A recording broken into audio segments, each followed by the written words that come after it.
Hi, this is Sharon from Homemade Heartmade, and I have a friend, Susan, who has a YouTube channel called Mini Madness that requested that I make a video tutorial on how to make a mini wreath that is tatted. Now here I've got several different varieties that are very similar to each other. These two are miniature. They are made with size 30 thread, and this one is a size 20 thread, as well as the metallic one, though it will look a little bit thicker in the metallic. It's also stiffer, a little harder to work with. And then the ecru one here and this one are made with a size 10 thread. You can see the size difference is considerable between the 10 and the 30. The 30 is going to look much more realistic for a dollhouse miniature, but the size 10 is a lot easier to see. So in this video tutorial, I'm actually going to show you the pattern with a size 10 crochet thread. So here I've got what's left of a ball of crochet thread that I'm going to start with. And so the first thing that I will do is I'll take my needle. I usually lick my thread, but if it's hard for you to thread your needle, you can put a dab of glue on there and make it really stiff and flat on the end. Cut the edge a little bit so that it is pointier, and then it's easier to get in your needle. I have to do that a lot of times when I'm working with the smaller threads. So here I go ahead and thread about 1 foot out, and then I'm going to pull away from my ball another 2 feet of thread, and that's where I'm going to start my stitches, is about 3 feet from the end. And that gives me enough room for all my thread in my tail to go inside and all the way through my wreath. So this particular pattern is the one that I'm going to make for you today. It has 10 rings and 10 arches. The rings have 5 picots and the arches have 4 picots. When I tried to do it with 5 picots, it left too much of a space here, makes the wreath look really fat. It's cute for an ornament or something like that, but it doesn't necessarily work for a wreath that you would hang on the wall in dollhouse miniature. Here, where I only did the 4 picots, there's much less space in between. It looks tighter, neater, works a lot better for this particular pattern. So the first thing I'm going to do is I'm going to make 2 double stitches. I'm going to wrap it around my finger like this, and then wrap my finger the other direction like this. That creates my double stitch. I'm going to do that twice, and then put my finger here on the needle to make a gap here, which creates the picot. Where I do my next double stitch, I now have a space in between.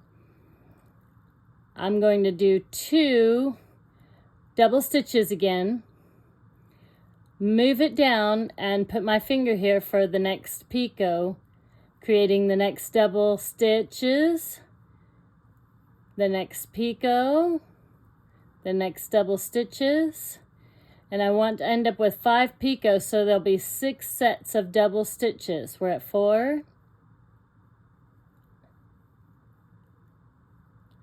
5. Okay, yeah, 5. Okay, so at this point, I'm just going to put my finger here to hold my stitches, put my pinky here so that when I pull, it catches here, and then I can run my needle through the loop at the end, pull tight, make sure that it's snug.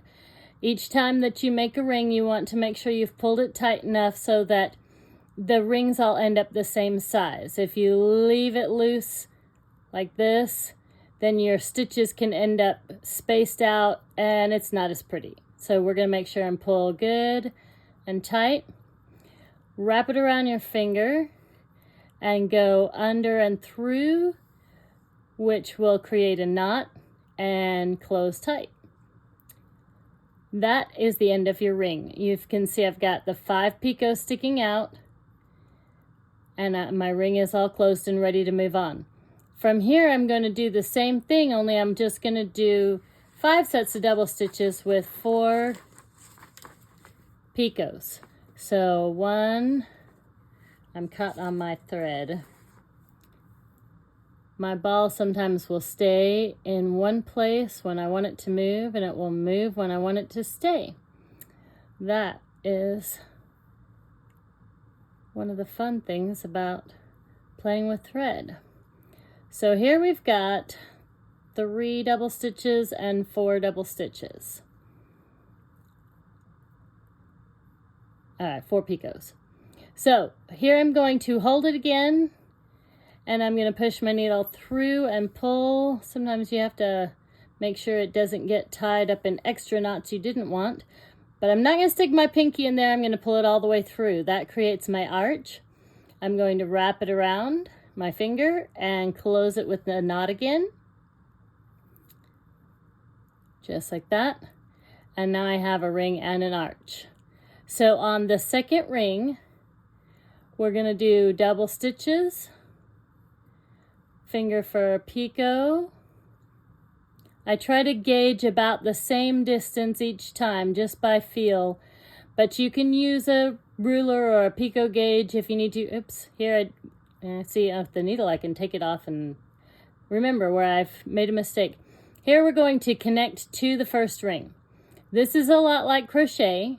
For anybody who does crochet, you're going to stick your needle through like you would your hook, wrap around and pull it through so that it catches on your needle. And then we'll do 2 more double stitches. That holds that in place. Where you would have had a picot, you now have a connection.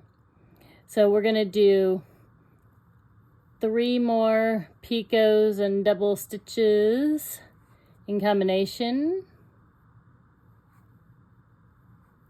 Time for more thread off my ball. I have to unwrap it again.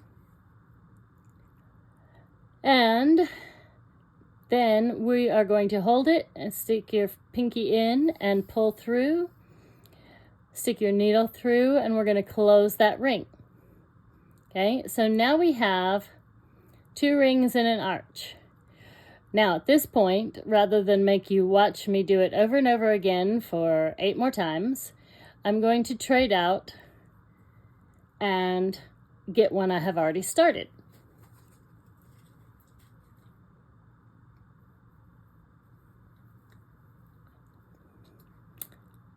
Rethread my needle because I grabbed a different ball of thread for this.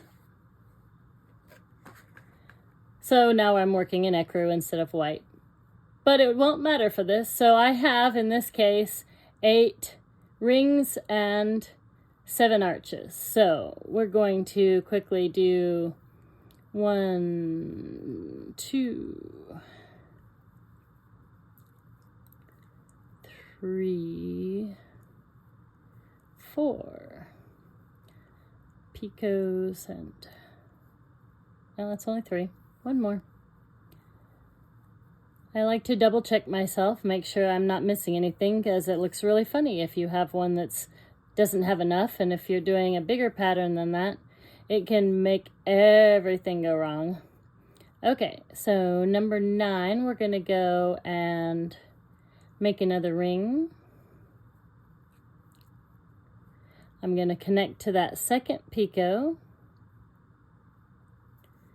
and do 3 more sets, picots. I hope this is all showing up well on my video. If I have not, I will have to make it again. Sometimes videos take 2 or 3 tries to get it right. I always want to move it closer to the camera, and then I find out it's too close. I feel like the bird in Aladdin. Too close. Okay, so now we have 9. The 9th one is the last one that you do the same. The 10th one, we're going to do one thing different so that we can close our wreath.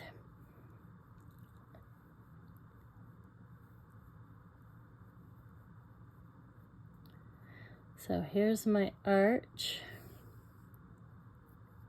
Tie that one closed.